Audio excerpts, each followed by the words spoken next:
Estábamos hablando que en hidroponía usamos sustratos más que nada para sostén de la planta, porque digamos que químicamente nos interesa incluso que el sustrato sea inerte, ¿sí? Se utiliza grava, arena, tesontle, perlita, vermiculita, muchos cultivos en la actualidad que se hacen en hidroponía o digamos que no es hidroponía pura, digamos desde el punto de vista de en que se concibió la hidroponía que es para la investigación, sino que ya para en la producción se usa mucho como sustratos, algunos sustratos orgánicos como la cáscara del coco. Aquí en México se usa mucho por la disponibilidad y pues por el precio. El pitmo se usa mucho en países, pues aquí en México se usa mucho, pero más en los países del norte que en donde hay más disponibilidad y también tienen mejores, digo por el precio, pues mejor compiten en costos. Y se usan mucho estos sustratos y supongo yo que tiene mucho que ver también pues la densidad de los sustratos, las rocas, todo lo que son sustratos pétreos, tesontle, grava, arena, pues tienen una densidad muy alta y moverlos pues cuesta mucho trabajo. En cambio los sustratos orgánicos, la cascarilla de coco, cascarilla de arroz también se usa, no la había mencionado, pero también en los lugares, como no es muy disponible, su cultivo no, sobre todo en México, pues es limitado a algunas regiones, no hay mucha disponibilidad, pero el coco sí o el peat moss se usan y yo pienso que tienen mucho que ver pues la densidad son muy ligeros, el caso de la perlita y de la vermiculita también son muy ligeros, pero ahí también viene el tema de costos, llegan a ser un poco elevados. Aquí en México es más barata la perlita que la vermiculita, pero pues más bien se utiliza en mezclas, casi no he visto que la utilicen en solita, ¿no? Bueno. Entonces, por lo mismo que la hidroponía se hace en sustratos inertes químicamente, entonces a las plantas les tenemos que generar todas las condiciones para que puedan alimentarse o que puedan absorber sus nutrientes. Y para eso tenemos que suministrarles una solución nutritiva con todos los nutrientes que necesitan y otras condiciones como el pH y la conductividad eléctrica. La conductividad eléctrica más que nada es un control sobre un control que llevamos sobre la concentración de nutrientes, ¿sí? Una conductividad elevada nos va a indicar que tenemos concentración muy alta de sales en la solución, en la solución hidropónica o nutritiva. Y el pH, bueno, el pH, la escala de pH va de 0 a 14, de 0 a 7 es el rango ácido, 7 es el neutro, el punto neutro, y de 7 a 14 es el rango alcalino. Y normalmente las plantas tienen la mayor disponibilidad de todos los nutrientes en el pH neutro entre 5,8 a 6,5 digamos. Entonces nosotros en hidroponía, una de las razones que, pues de la gente que cultiva en hidroponía, pues es que quiere tener un cierto control de los nutrientes, de las condiciones en general en que crece la planta. Y, eh, y uno de esos factores muy importante es el pH de la solución nutritiva. La solución nutritiva entonces debe contener todos los nutrientes que necesita la planta para crecer y para llevar a cabo todo su ciclo de vida completo, desde desarrollo, bueno, desde la germinación, crecimiento, floración, fructificación y maduración de los frutos, necesita, necesitamos aportarles todos estos 14 elementos, macroelementos primarios, que son el nitrógeno, el fósforo y el potasio. Se llaman macro porque los utiliza la planta en mayor cantidad. Los macroelementos secundarios los utiliza la planta en cantidades, digamos, intermedias entre los macro y los micro, pero también absorbe buenas cantidades de estos elementos, calcio, azufre y magnesio. Después vamos a ver qué cantidades de estos macroelementos secundarios hay en las soluciones que nos recomiendan para diferentes hortalizas y vamos a ver que son altos, llegan a ser más altos incluso que algunos macroelementos primarios. Los microelementos u oligoelementos son los que necesita la planta en menores cantidades o en cantidades traza, y muchas veces estos oligoelementos es importante dosificarlos bien porque con un poco que nos excedamos en ellos podemos causarle toxicidad a la planta. En las plantas vamos a tener nosotros, en las plantas se nos van a manifestar síntomas de tanto de deficiencia como de toxicidad. Deficiencia es cuando no estamos aportando alguno de los elementos en cantidad suficiente o no lo estamos aportando en ninguna cantidad. Y toxicidad es cuando alguno de los elementos, sobre todo les digo los microelementos, están en exceso, ¿sí? Los microelementos son cobre, hierro, molibdeno, zinc, cobalto, boro, manganeso y cloro. Y vamos a ver que en algunos casos también llega a aparecer por ahí el sodio, ¿sí? El sodio también llega a aparecer como un nutriente, ¿no? Aunque no siempre lo ponen en todas las soluciones nutritivas que nos recomiendan para diferentes cultivos. Sí, bueno, para las soluciones nutritivas vamos a partir de lo que llamamos una recomendación. Esa recomendación pues la vamos a buscar en algún libro especializado o en alguna revista o ahora tenemos mucho la ayuda de internet, ¿sí? Eso es, de ahí vamos a sacar ahora sí que nuestra receta de solución nutritiva. No nos la vamos a nosotros no nos la podemos inventar porque es producto de experiencias y bueno, ya esa información pues nos la están brindando diversos autores con base a su experiencia, ¿sí? Eh, y bueno, luego vamos a pasar a eso.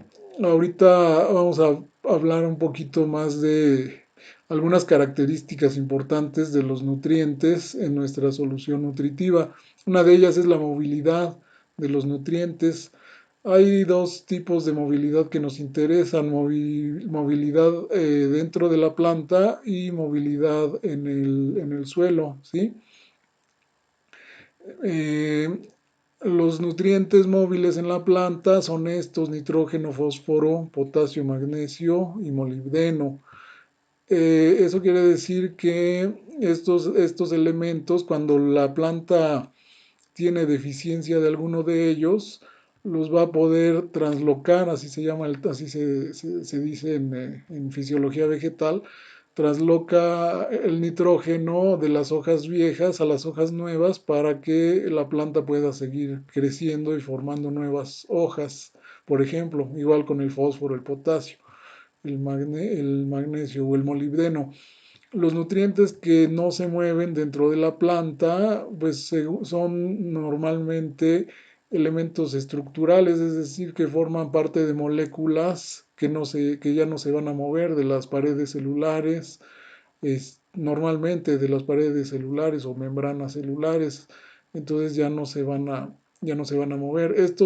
Los elementos móviles normalmente forman parte de enzimas, por ejemplo, que son de enzimas o de carbohidratos complejos que se van a mover dentro de la planta, que se pueden mover.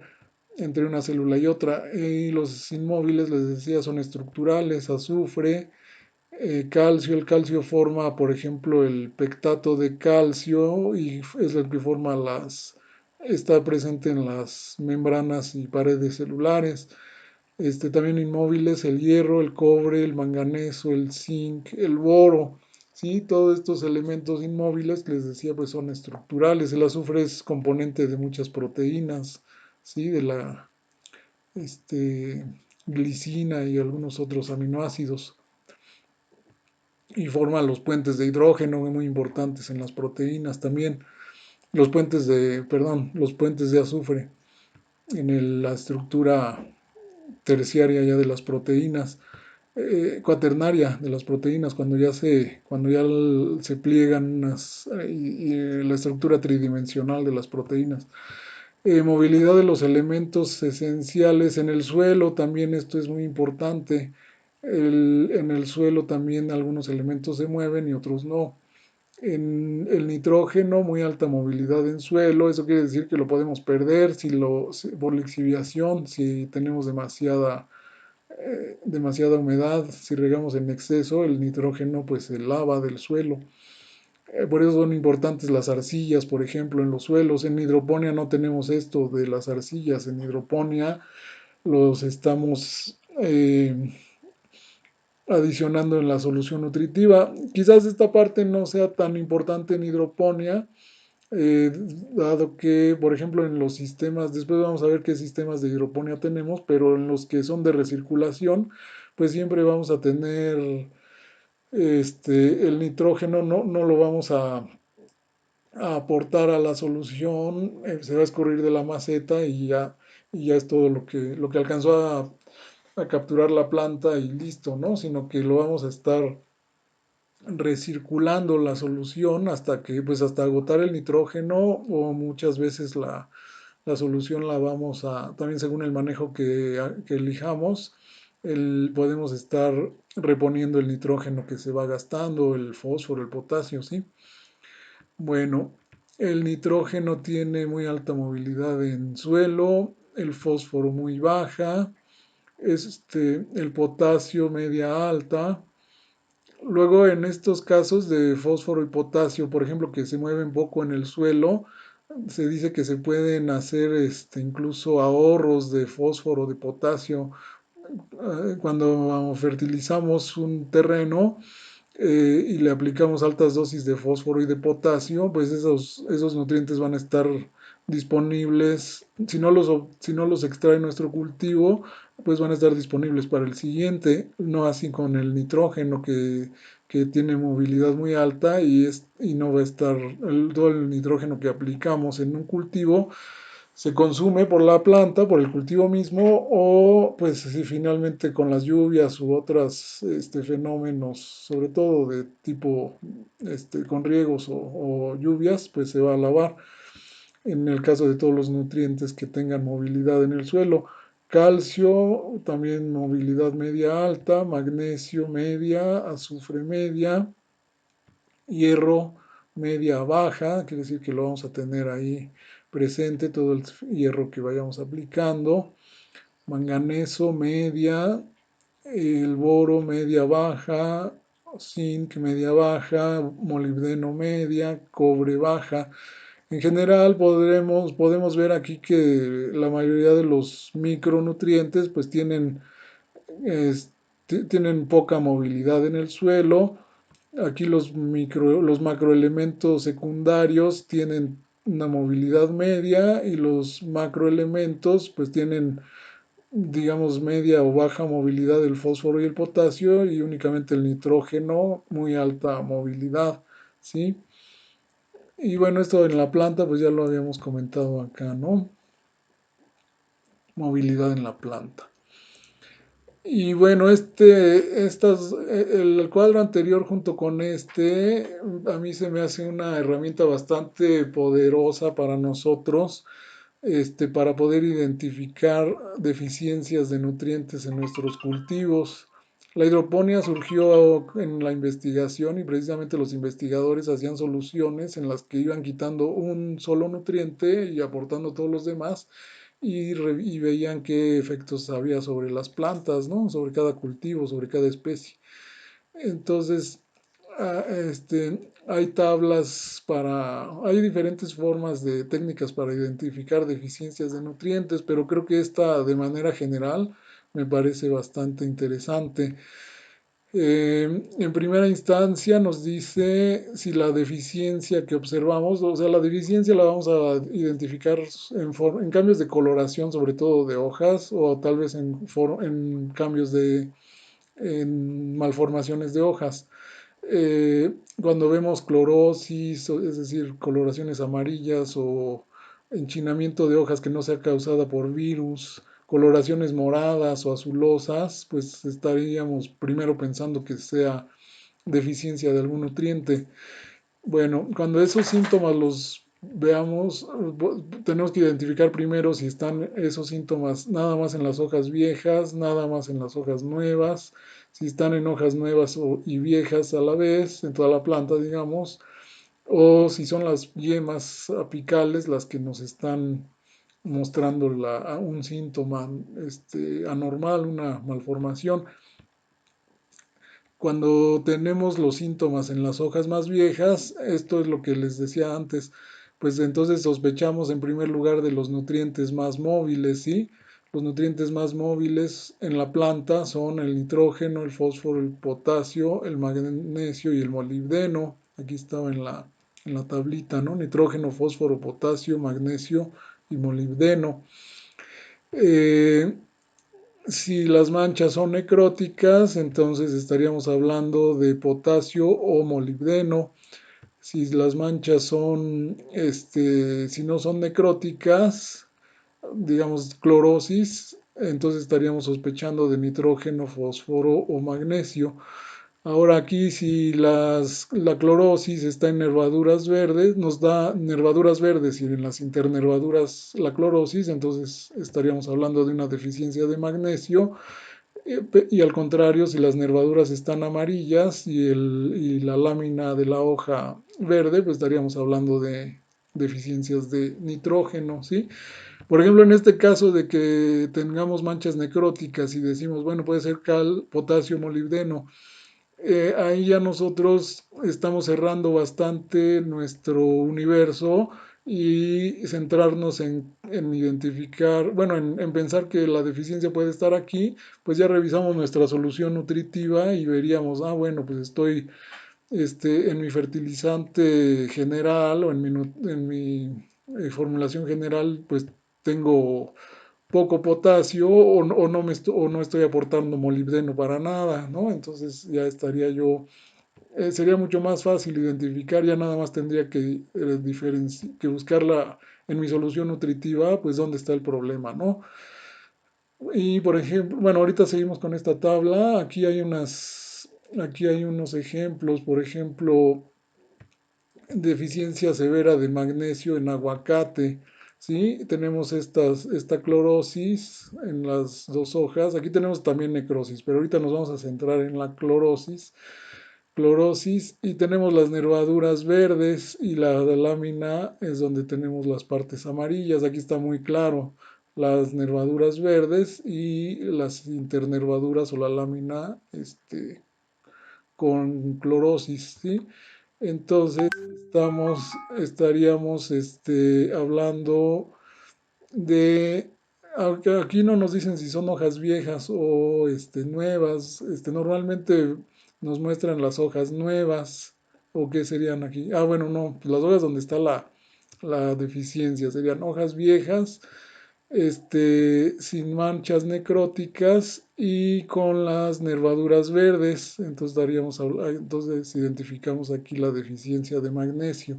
Por eso les decía que estos dos cuadritos anteriores, este y el anterior, son muy útiles esta parte que para los agrónomos es algo una de las complicaciones fuertes, ¿no? Identificar deficiencias. Esta es una de las herramientas que me he encontrado muy interesantes para poder lidiar con este asunto.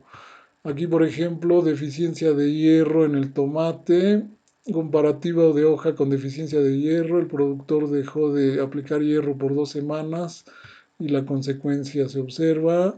No dejar de aplicar hierro en ningún momento del ciclo de producción. Aplicar fertirriego de 1,5 a 2,5 partes por millón de hierro, de preferencia. De manera que la atada, esto lo vamos a ver, es importante para evitar deficiencias. Entonces vamos a ver, esta es la deficiencia de hierro, nervaduras verdes, internervaduras amarillas, ¿sí? Vamos a buscar acá en la deficiencia de hierro, nervaduras verdes, ¿sí? Esto sería en hojas nuevas, estaríamos hablando de deficiencias de estos cuatro elementos. En principio, azufre, hierro, manganeso, cobre. Y cuando tenemos las nervaduras verdes, estaríamos ya pensando, cerrando nuestra sospecha ya sobre hierro y manganeso, ¿no? Entonces, en este caso, bueno, ya nos lo están diciendo, es deficiencia de hierro.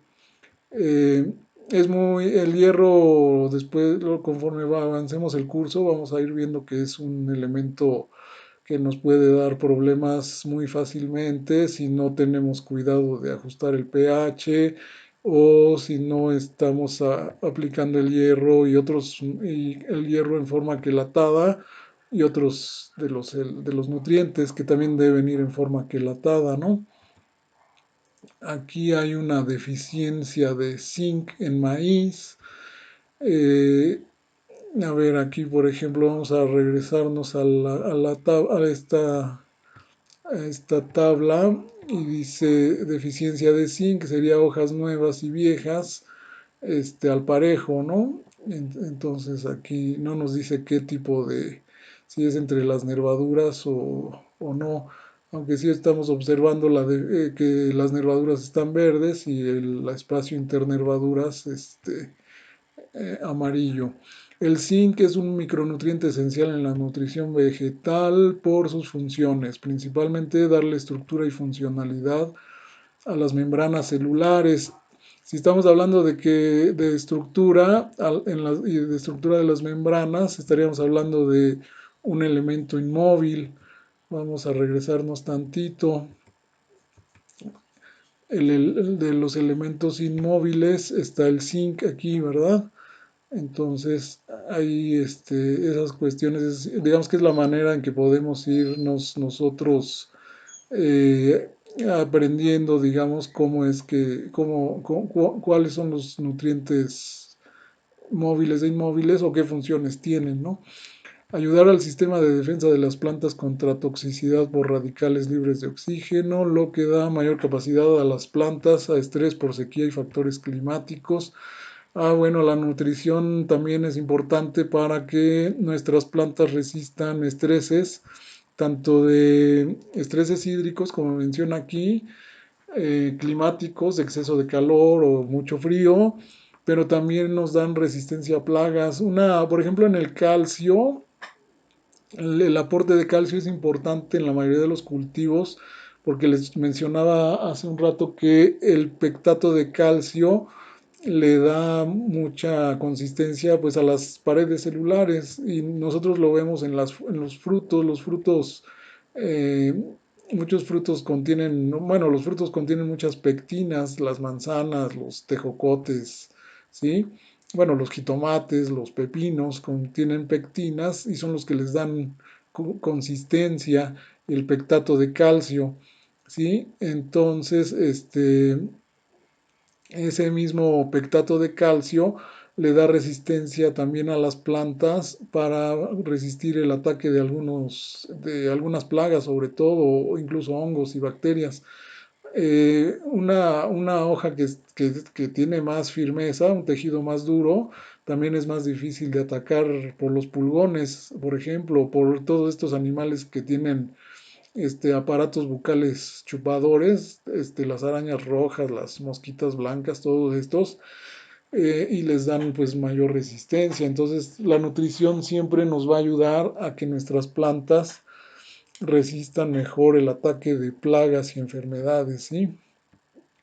aunque también hay excepciones.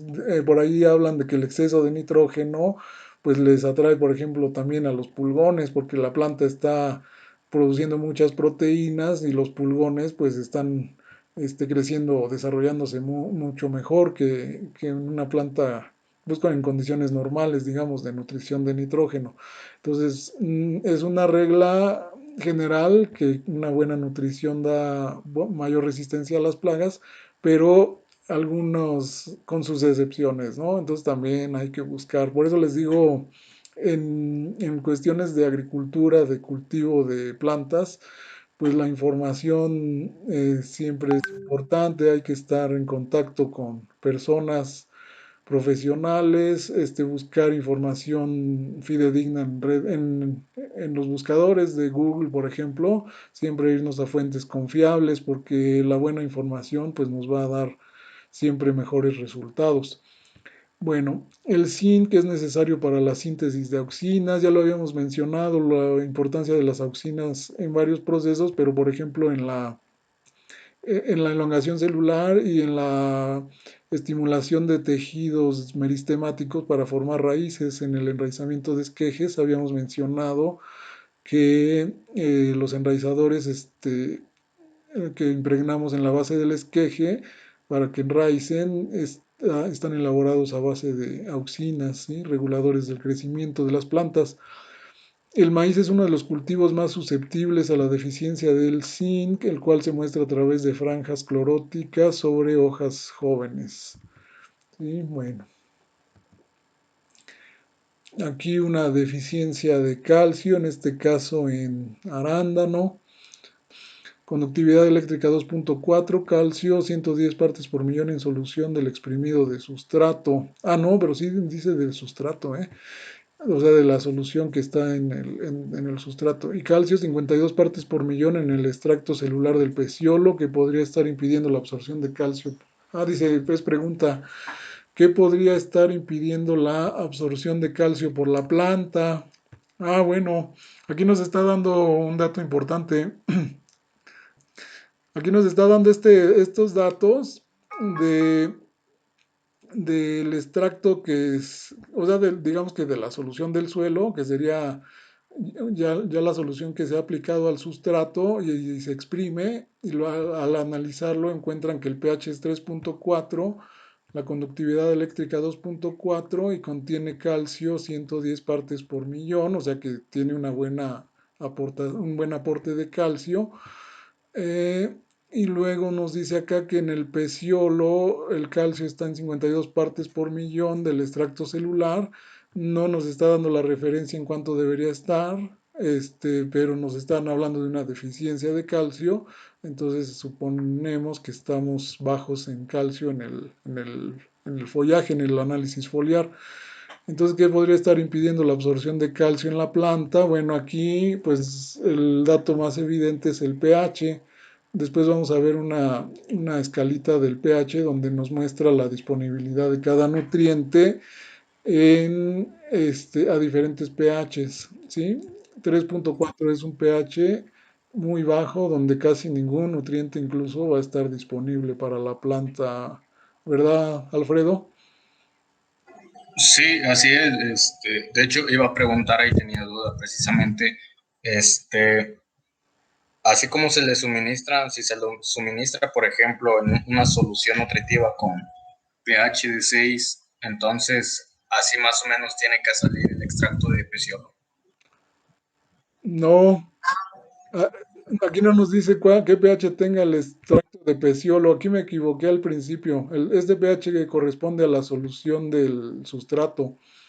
Este, Ah, perfecto. en la planta vamos a tener el pH de la savia, pues es diferente. Normalmente es más bajo el pH. Por ejemplo, ¿te acuerdas de el metabolismo ácido de las crasuláceas? Estas tienen, de hecho, pues varía mucho su pH. Durante el día van a estar acumulando ácido málico. Entonces, durante el día, el pH, pues incluso va a ir bajando hacia estos niveles. A estas horas de la tarde ya podemos tener estos niveles de pH. y por la noche estas plantas realizan ya el ciclo de Calvin, entonces consumen ese ácido málico, lo transforman en carbohidratos y el pH comienza a subir y a normalizarse. Dentro de la savia pues vamos a tener pHs fisiológicos cercanos a la neutralidad, ¿no? De 6 a 7 también, este, como por ejemplo el pH fisiológico de la sangre humana que es de 7,4, ¿no? Son pHs cercanos, muy cercanos a la neutralidad, ¿sí? Pero en algunas plantas, te digo, como en las crasuláceas, puede variar mucho. En algunos frutos, ¿no? Los frutos cítricos tienen pHs, también depende de la parte de la planta también. Este, deficiencia, aquí hay una lámina, deficiencia de zinc y boro simultánea en una hoja de aguacate, ¿sí? Bueno, aquí hay algún ejemplo de concentraciones de nutrientes en el extracto celular de peciolo, dice, ¿no? Miligramos por litro, específicamente nitrógeno. ¿Sí? Cuadro de referencia de niveles de nitratos en el extracto celular del peciolo en cucurbitáceas, melón, sandía y pepino. ¿Sí? Estos datos, bueno, esta tabla pues es, digamos, no nos da información, digamos, información muy específica, pues para quien se dedica a cultivar melón o sandía o pepino, ¿sí? Pero aquí hay un dato interesante. Cuando nosotros aplicamos nutrición foliar, que también es otra forma en que podemos nutrir nuestros cultivos o corregir deficiencias de manera muy rápida, eh, eh, debemos utilizar concentraciones, dicen, las concentraciones de nutrientes foliares las expresan a veces como 1F, 2F y hasta 3F, o sea, una, dos o tres veces lo que se encuentra en el tejido, en un análisis foliar. Entonces, por ejemplo, decían que por ahí leí que en un fertilizante foliar bien formulado, es decir, que sus elementos estén quelatados y que estén el pH fisiológico ajustado y todo esto, eh, una planta podría tolerar una aplicación hasta 3F de algún nutriente, de X nutrientes, ¿sí? Si aquí estamos hablando de que el peciolo de una planta de melón en floración, al inicio de la floración, está entre 1000 y 1200 miligramos por litro de nitrato, entonces, en una aplicación foliar podríamos aplicar una concentración incluso pues, de 3000 hasta 3600 miligramos por litro de nitrato. Eso ya pues, es un montón. Todos pensar, digo, normalmente uno pensaría que vamos a quemar la planta, pero si lo aplicamos así directo, no sé, nitrato de sodio, 3000 partes por millón y agua, seguramente la vamos a quemar a la planta, incluso con estos 1000, la vamos a quemar, que sería 1 gramo por litro. Pero si lo aplicamos quelatado, con pH ajustado y todo, podemos llegar incluso a los 3000 sin causarle ningún daño a la planta, ¿no? Esto lo comento porque un producto formulado pues nos da esas características que las puede tomar la planta sin ningún problema. Lo mismo les voy a comentar después, lo vamos a comentar cuando hablemos de insecticidas o de fungicidas y muchas veces las recomendaciones que nos dan de que aplíquele ajo y aplíquele, bueno, ajo a lo mejor todavía, pero aplíquele jabones y que aplícale yo he visto ahí recomendaciones de que le aplique a uno a sus plantitas, vinagre y cosas así, pues son cosas muy agresivas, ¿no? No están formuladas para una planta, entonces por eso les digo, ahorita quiero hacer ese énfasis para que pues posteriormente también lo volvamos a retomar. la importancia de usar productos formulados para, pues, en primer lugar, porque pues estamos haciendo una inversión, estamos haciendo una actividad que nos está, pues que nos va a dar alguna satisfacción, si es un huerto casero, si es nuestro trabajo, pues con más razón, y pues no quisiéramos tener ahí malas experiencias también, ¿no? Entonces, bueno, sí, sí partir de, pues de productos formulados. Yo creo que más que nada va por ahí mi comentario, este, de esta, en cuanto a esta lámina, ¿sí? Bueno, vamos a seguir porque ahorita el tema es las soluciones nutritivas. Les decía, hay otros elementos que llegan a considerarse, les había comentado del sodio, también llegan a considerarse elementos como estos, el titanio, el silicio, ¿no? En algunos cultivos, ¿sí? Y bueno, aquí ya empezamos con lo que es las recomendaciones. Yo les había comentado hace un rato que para una solución nutritiva, pues nosotros no la vamos a diseñar en este sentido de cuánto nitrógeno, fósforo, potasio, calcio le voy a agregar a mi cultivo de lechuga, sino que voy a partir de una recomendación. Esto está basado en experiencias, en experimentos, en diferentes experiencias que se han hecho en el cultivo, tanto a nivel de investigación o incluso a nivel comercial. Normalmente ahorita pues ya disponemos de datos a nivel comercial, entonces ya tenemos datos muy muy precisos a veces de cómo debe ser una solución nutritiva. Esto sería una recomendación que yo busqué en internet para un cultivo de lechuga. Aquí me dice cuántos gramos de nitrógeno para 100 litros de agua, por ejemplo. Es una forma de expresar la recomendación. Cuántos gramos de fósforo por 100 litros de agua, cuántos gramos de potasio, etcétera. ¿Sí? Todos los macroelementos primarios, nitrógeno, fósforo, potasio, los macroelementos secundarios, calcio, magnesio y azufre, y los microelementos hierro, manganeso, boro, zinc, cobre, molibdeno, boro. Hay diferentes formas de expresar esto, les decía. Aquí son gramos por 100 litros de agua. Aquí hay otra tabla para diferentes cultivos. Ya aquí nada más me va a manejar los macroelementos primarios y los macroelementos secundarios, pero me los está dando en una unidad que vamos a ver más adelante, que es miliequivalentes por litro. ¿Sí? Es muy fácil de manejar. El concepto es un poquito difícil al principio, pero ya que lo veamos, vamos a ver cómo es muy fácil operar con miliequivalentes, ¿sí? Eh, Aquí están esta sería la recomendación de solución nutritiva para todos estos cultivos: tomate, pimiento, pepino, melón, sandía, berenjena, frutillas, pues serían fresas, lechugas, ¿no?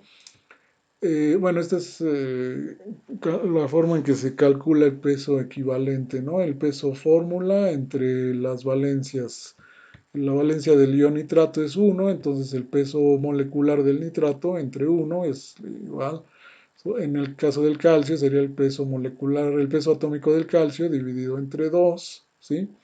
Y así se calcula el peso equivalente, pero eso lo vamos a ver más adelante, la próxima clase, ya sobre una hoja de cálculo que yo les voy a compartir en Classroom.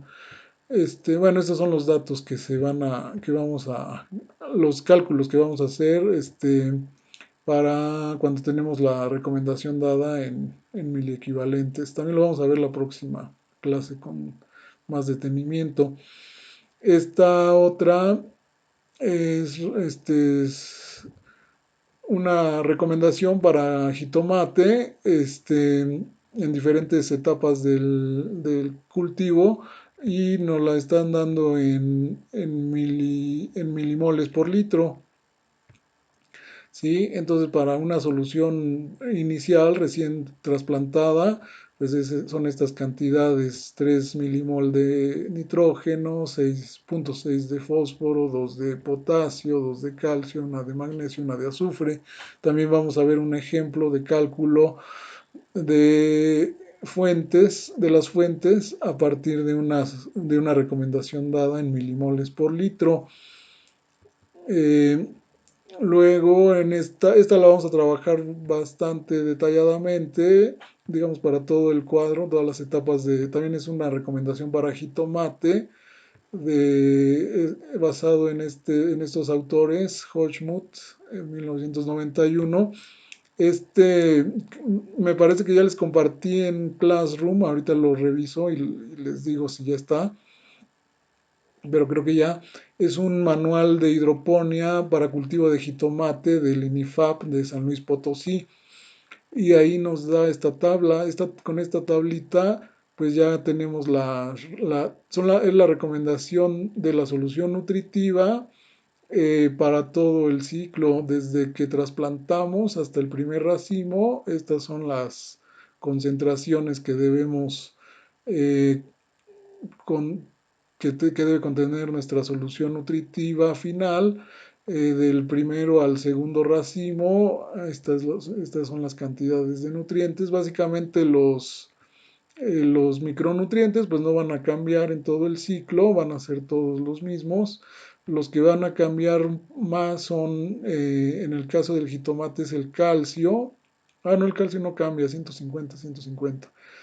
El magnesio cambia un poquito, de 40 primero y termina en 50. El potasio de 120 termina en 200. El fósforo de 50 con que empezamos, terminamos igual en 50. El nitrógeno empezamos con 70 y terminamos con 150 miligramos por litro. Entonces recordemos que pues nuestra planta pues es un centro de demanda de nutrientes. La primera etapa después del trasplante hasta el primer racimo, pues nuestra planta está muy pequeña, pues nos demanda pequeñas cantidades de nutrientes, igual de agua. Ahí también vamos a hablar algo del agua, en sistemas de riego y cosas así, y la automatización. Ya cuando estamos en una etapa, en un estado, en estos estados más avanzados del cultivo, pues ya tenemos una planta con mucho follaje que nos demanda mucha agua, pero también nos demanda cada vez más cantidad de nutrientes para formar, en este caso todavía, para formar mucho follaje, pero ya empezando a formar los frutos. Los frutos son un centro de demanda muy fuerte, digamos, en las plantas, ¿sí? Los frutos nos van a demandar, o le van a demandar a la planta, muchos nutrientes. Incluso, como les comentaba, de los nutrientes que trasloca la planta, muchas veces deja sin nutrientes a las hojas, por ejemplo, sin nitrógeno a las hojas viejas, y se las manda al fruto, ¿sí? Su prioridad cuando ya hay fruto, pues va a ser el fruto para formar semilla y perpetuarse. Es una estrategia evolutiva. Entonces los frutos son un centro de demanda muy importante para las plantas. Y así, bueno, entonces vamos a ir conforme vamos avanzando en el cultivo, va aumentando nuestra demanda de nutrientes, y también de agua, ¿sí? Eso lo vamos a ver también cuando veamos tamaños de macetas, por ejemplo, ¿sí? O sistemas de riego en el caso de hidroponía. Este medio de Murashige y Skug es un medio de cultivo que se utiliza para cultivo in vitro, cultivo de tejidos. Este lo pongo aquí como un ejemplo, un primer ejemplo de cálculo, por varias razones. Es un medio que contiene todos los macro y microelementos. Y aquí, pues creo que por primera vez en estas diapositivas les muestro ya las fuentes, ¿sí? Este medio de Murashige y Skug nos da directamente la fuente de cada nutriente y la cantidad en miligramos por litro que vamos a agregar, ¿sí? Yo aquí agregué una columna que es el peso molecular o el peso fórmula de cada una de estas moléculas. Entonces las fuentes, les llamamos a estas, son nitrato de amonio, esta es la fórmula, 1650 miligramos por litro, nitrato de potasio, con la fórmula calculo el peso molecular, 1900 miligramos por litro. También vamos a ver allí rápidamente cómo se calcula el peso molecular de estas sustancias. Sulfato de magnesio heptahidratado, 370 miligramos por litro. Este peso molecular incluye las 7 moléculas de agua, por ejemplo.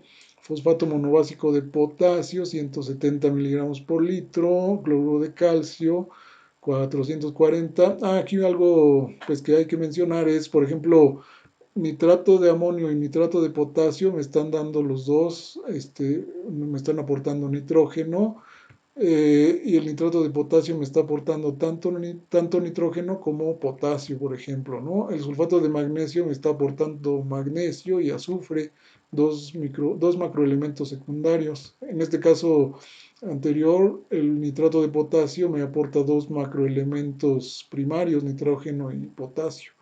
Nitrato de amonio, este macroelemento primario que es el nitrógeno. El fosfato monobásico de potasio me aporta dos macroelementos primarios, el potasio y el fósforo. El cloruro de magnesio, el cloruro de calcio, perdón, me va a aportar calcio, macroelemento secundario. El sulfato ferroso me va a aportar hierro, me va a aportar azufre, pero me va a aportar una cantidad muy pequeña porque de azufre, ahorita vamos a ver, de azufre en el cuadro en la hoja de cálculo vamos a ver cuánto azufre aporta y bueno, pues va a ser una cantidad pequeña. Básicamente lo que nos interesa aquí es el hierro. El ácido bórico pues nos aporta el boro. Aquí por ejemplo, Na2-EDTA es etilén tetracético de sodio disódico. Este es un quelante, un agente quelante. Se hace una solución con estas dos sustancias. Sulfato ferroso se diluye en otro volumen de agua, se diluye cuando trabajamos en el laboratorio. En otro volumen se diluye este EDTA, agente quelante, y aquí con agitación constante, vamos a ir agregando el sulfato ferroso a la solución de EDTA para que se vaya formando el quelato, ¿sí? Y se estabilice el hierro, quede en solución y no se nos vaya a precipitar, ¿sí? Entonces así hacemos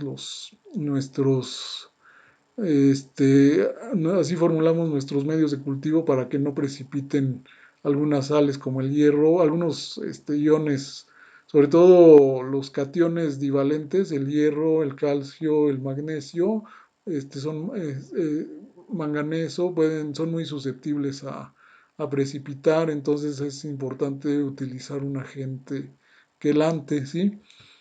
Para mantenerlos en solución. Cuando ya se nos precipitan, dejan de estar disponibles para las plantas, eso es importante mencionar también. El ácido bórico, bueno, nos va a aportar el microelemento boro, el sulfato de manganeso nos aporta manganeso, les digo que el azufre que aporta es muy pequeño, la cantidad, básicamente nos interesa aquí el manganeso. Sulfato de zinc, estamos aportando zinc, molibdato de sodio, es para aportarle molibdeno a la solución. Sulfato de cobre también es para aportar cobre, de azufre nos aporta muy, muy poquito. Y cloruro de cobalto sería la fuente de cobalto. Yoduro de potasio sería una fuente de yodo en este caso. De potasio pues ya añadimos bastante con el nitrato de potasio. Y por aquí hice este cálculo lo vamos a ver la próxima clase en la hoja de cálculo, cómo hago este cálculo de miligramos por litro tanto de nitrato de amonio como de nitrato de potasio, cuánto nitrógeno me aportan y aquí hago la suma, me da 840 miligramos por litro de nitrógeno en la solución final, ya haciendo la disolución de todo esto. Fósforo 38 miligramos por litro, potasio 783, calcio 119, magnesio 36, etcétera, ¿sí? Aquí, por ejemplo, si lo comparamos con la hojita anterior, Vemos que para nitrógeno y potasio estamos creo que muy altos, ¿verdad? 840 y 783. Y aquí lo máximo que llegamos a tener es 150 y 200. Para fósforo sí estamos incluso un poquito abajo de la recomendación para un cultivo hidropónico. Para calcio estamos más o menos en el rango 119 y nos pide 120 aquí durante todo el ciclo. ¿Sí? Entonces esta solución pues es aproximadamente una solución hidropónica, porque a fin de cuentas les decía que este es para cultivo de células en in vitro, pues al fin de cuentas las células nos van a demandar la misma, más o menos la misma cantidad, las mismas cantidades de nutrientes para su crecimiento, ¿sí? Y bueno, la próxima clase pues ya nos vamos a ir directo a la hoja de cálculo para este, para hacer estos cálculos que les estoy mencionando aquí. Y ya luego, después de la hoja de cálculo, yo creo que la clase próxima la dedicamos toda a la hoja de cálculo y ya la siguiente a otras, a cuestiones otra vez ya más prácticas de cómo preparar soluciones nutritivas, ¿sí? La parte que vamos a ver la próxima clase de cálculos, pues es como una herramienta que yo les voy a dar para hacer esto, para hacer, calcular todas nuestras fuentes. Nosotros en la actualidad la hidroponía se ha vuelto bastante más amigable que esto, ¿sí? O sea, no es para que no es para, en realidad les digo, es una herramienta a la que la intención de ver estos temas. En realidad nosotros podemos conseguir soluciones nutritivas generales que traen todos estos nutrientes y complementarlas con calcio, con magnesio, con azufre, ya para, si lo vamos a utilizar para jitomate, para pepino, ¿sí? Eh, Incluso aún, para eso todavía utilizaríamos estos cálculos que vamos a ver la próxima clase, pero incluso es todavía más amigable la hidroponía en la actualidad porque podemos ya comprar soluciones hidropónicas preparadas, bueno, por preparar nada más para disolver, que ya tienen ya específicas para el cultivo de lechuga, para el cultivo de fresa, para el cultivo de jitomate, ¿no? Entonces ya ni siquiera pues nos vamos a tener que preocupar por hacer cálculos, ¿no? Ya ahí viene todo. Lo que no nos vamos a salvar casi pues es de ajustarle el pH y la conductividad y bueno, medir la conductividad eléctrica, checarla pues para no estar fuera del rango de preferencia.